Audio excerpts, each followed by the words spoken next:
Good morning class. Biology classes में आपका स्वागत है। कल हमने जन्म स्वास्थ्य के 2 क्वेश्चन पढ़े थे 3 टॉपिक के।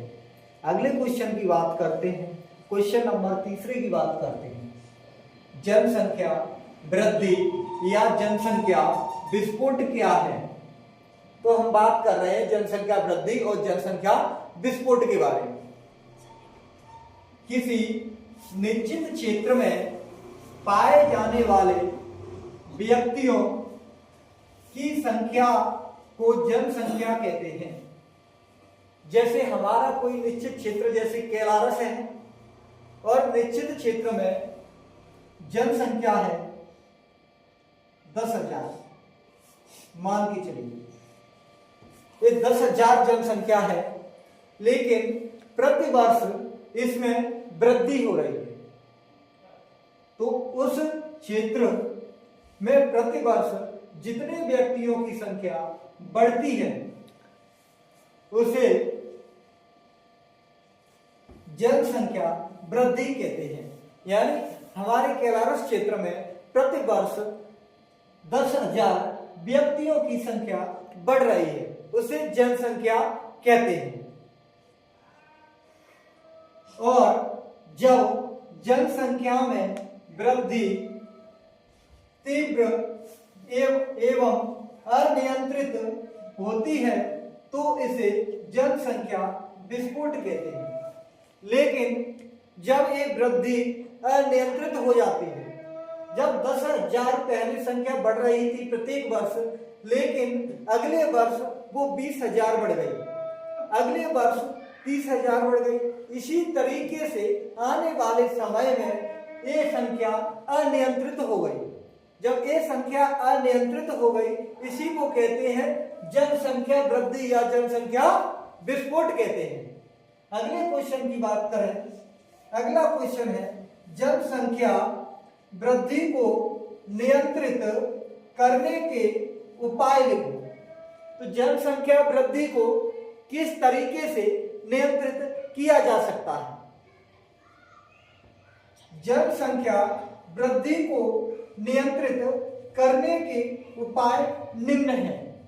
जनसंख्या वृद्धि को नियंत्रित करने के उपाय निम्न थे, तो निम्न तरीके से हम इसको नियंत्रित कर सकते हैं। फर्स्ट पॉइंट है इसमें, शिक्षा का प्रसार करके जनसंख्या वृद्धि को नियंत्रित किया जा सकता है। अगर शिक्षा का प्रचार प्रसार किया जाए तो जनसंख्या वृद्धि को नियंत्रित किया जा सकता है। उन्हें परिवार से अवगत कराइए, बड़े परिवार से छोटे परिवार को, तो इसको नियंत्रित आप कर सकते हैं जनसंख्या वृद्धि को।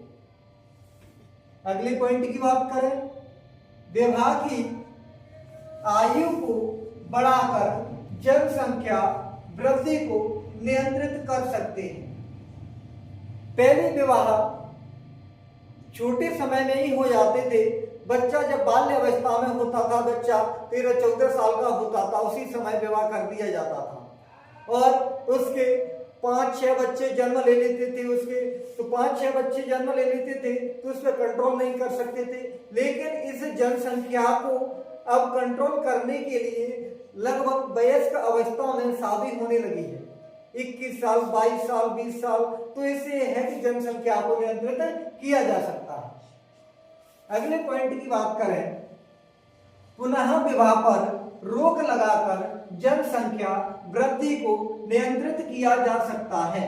पुनः विवाह यानी किसी की मृत्यु हो गई दोनों में से, अगर दोनों में से किसी की मृत्यु हो गई तो फिर अगर दोबारा से अगर कोई व्यक्ति शादी करना चाहता है तो उस शादी पर रोक लगा दी जाए, यानी दोबारा से उस शादी को नहीं किया जा सकता, तो जनसंख्या वृद्धि को नियंत्रित किया जा सकता है। अगले पॉइंट की बात करें, समाज के व्यक्तियों को छोटे परिवार के महत्व से अवगत कराकर जनसंख्या वृद्धि को नियंत्रित किया जा सकता है। यानी बेटा कहने का मतलब यह है कि छोटे परिवार को बड़े परिवार के महत्व से अवगत कराइए कि किसी छोटे परिवार में केवल 2 बच्चे थे, उनके माता पिता के केवल 2 बच्चे थे, लेकिन बड़े परिवार में 10 बच्चे थे, तो उन छोटे परिवार से बड़े परिवार को अवगत कराया कि हमारे 2 बच्चे हैं, तो आप भी 2 बच्चों को जन्म दें, तो इससे जनसंख्या वृद्धि को नियंत्रित कर सकते हैं। इसीलिए कहा गया था कि छोटा परिवार सुखी परिवार, छोटे बच्चे सबसे अच्छे। आज के लिए इतना ही, मिलते हैं नेक्स्ट क्लास में। धन्यवाद।